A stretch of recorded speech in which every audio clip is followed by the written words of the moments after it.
نصر من اللہ وفتح قریب اللہ اکبر اللہ اکبر۔ السلام علیکم ورحمۃ اللہ وبرکاتہ۔ ہم زمین و آسمان کے اس پروردگار کا شکر ادا کرتے ہیں جس نے ہمیں اسلام کی دولت سے نوازا اور محمد رسول اللہ صلی اللہ علیہ وآلہ وسلم کا امتی بنایا۔ ہم اللہ تعالیٰ کا لاتعداد شکر ادا کرتے ہیں جس کے فضل و کرم سے جو ہماری یوتھ آرگنائزیشن تیزی سے کامیابی کی طرف بڑھتی جا رہی ہے، اور الحمدللہ اس کے فضل و کرم سے ہم نے 30ویں شادی نانکانہ کے اندر ایک اور بیٹی کی رخصتی میں جو ہم سے ہو سکی حسب توفیق ہم نے وہاں پہ کنٹریبیوشن کر کے اس رخصتی کو آسان بنایا، اس نکاح کو آسان بنایا۔ میں یوتھ سوشل ویلفیئر سوسائٹی کے تمام ممبران کا شکریہ ادا کرتا ہوں جنہوں نے ہمارے اوپر اعتماد کیا اور جن کے تعاون کی بدولت ہم اتنا بڑا قدم اٹھانے میں کامیاب ہو گئے۔ یوتھ سوشل ویلفیئر سوسائٹی تیزی سے آگے بڑھتی جا رہی ہے اور کامیابی کی منزلیں تیزی سے سر کرتی جا رہی ہے، اچیو کرتی جا رہی ہے۔ ہم اللہ تعالیٰ کا لاتعداد شکر ادا کرتے ہیں، یہ سارا کچھ اس کے فضل و کرم سے ہوا ہے اور ہم سب کی نیتیں جو ہیں وہ صاف ہیں۔ ہمارا جو مقصد ہے وہ اللہ اور اس کے رسول کی رضا کے لیے ہے، نہ کہ دنیاوی فائدے کے لیے یا کسی عہدے اور سسٹم کے لیے۔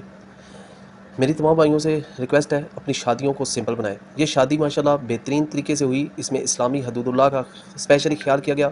ہر وہ خرافات جو حدود اللہ سے پامالی ہوتی ہے، جس سے نبی کریم صلی اللہ علیہ وسلم کی سیرت کی پامالی ہوتی ہے، اس سے اجتناب کیا گیا ہے۔ اور یوتھ سوشل ویلفیئر سوسائٹی کی جو 5-6 شرائط تھیں اس کے اوپر انہوں نے اس سے بڑھ کر جو ہے نا وہ اس کے اوپر عمل کیا۔ ہم دونوں خاندانوں کو خراج تحسین پیش کرتے ہیں اور اللہ سے دعا کرتے ہیں کہ اللہ تعالیٰ اس بیٹی کو نصیب اچھے کرے، یہ بیٹی اپنے گھر میں خوش و خرم رہے، اللہ تعالیٰ دونوں خاندانوں کو آپس میں جوڑ کے رکھے، اللہ ان کو شیطان کے شر سے اور برے لوگوں کے شر سے اور حاسدین کے شر سے محفوظ رکھے، اور اللہ تعالیٰ تمام بیٹیوں کے نصیب اچھے کرے۔ اور میری تمام سننے والوں سے یہی ریکویسٹ ہے کہ اپنی بیٹیوں، جب کسی کی بیٹی آپ کے گھر میں آتی ہے تو اس کو اپنی بیٹی کی طرح سمجھیں۔ وہاں پہ ہمارا ڈبل معیار ہو جاتا ہے، ہم اپنی بیٹی کے لیے، اپنی بہن کے لیے ایک اور کرائٹیریا رکھتے ہیں اور دوسرے کے لیے کچھ اور کرائٹیریا رکھتے ہیں۔ نبی کریم صلی اللہ علیہ وسلم کی حدیث کا مفہوم بھی ہے، جب آپ اپنے لیے جو سوچتے ہیں وہی اپنے دوسرے مسلمان بھائی کے لیے سوچیں۔ اس لیے ہمیں بھی چاہیے جو ہم چاہتے ہیں کہ ہماری بہن بیٹی کو یہ سہولتیں ملیں تو وہی سہولتیں آپ کسی دوسری کی بھی بہن بیٹی کو دیں۔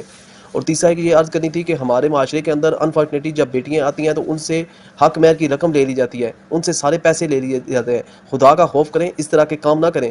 حق مہر لینا یہ آپ کے بہت بڑا ظلم کر رہے ہیں، ہم اس چیز کی مذمت کرتے ہیں۔ اور یوتھ سوشل ویلفیئر سوسائٹی کے پلیٹ فارم سے ریکویسٹ کرتا ہوں ہمارے اندر وہ بندہ نہ رہے جو اپنی بیوی کا حق مہر کھایا ہوا ہے۔ اگر آپ نے حق مہر کھایا ہوا ہے تو اس حق مہر کو واپس کریں، نہیں تو یوتھ سوشل ویلفیئر سوسائٹی کو چھوڑ دیں۔ جس طرح بھی ہے اپنی عورت کا حق ادا کریں، حق مہر کو اس کو ادا کریں۔ باقی انشاءاللہ یوتھ سوشل ویلفیئر سوسائٹی جلد انشاءاللہ تیزی سے آگے بڑھتی جا رہی ہے اور ایک نہ ایک دن آئے گا انشاءاللہ ہم یہ بچوں کی شادی کی ذمہ داری ہمارے ذمہ ہوگی۔ اللہ تعالیٰ ہمیں اس راستے پہ چلائے جو نبی کریم صلی اللہ علیہ وسلم اور صحابہ کرام اور اہل بیت کا راستہ ہے۔ ہم معاشرے کے اندر جتنی خرافات ہو رہی ہیں، حدود اللہ کی پامالی ہو رہی ہے، اس کے لیے ہم پرامن آواز اٹھاتے رہیں گے، لوگوں کو سمجھاتے رہیں گے۔ اللہ تعالیٰ ہماری مدد فرمائے۔ السلام